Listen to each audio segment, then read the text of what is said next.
Isang maulang umaga po sa inyong lahat. Well, yes, indeed. Napakalakas pa rin po ng ulan dito sa lugar namin.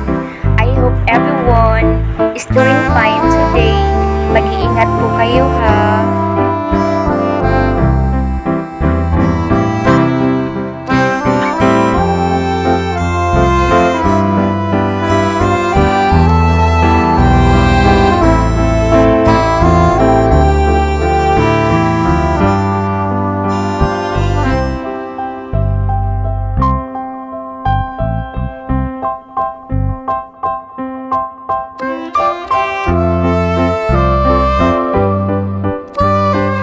It's a simple reminder with love and pure intention.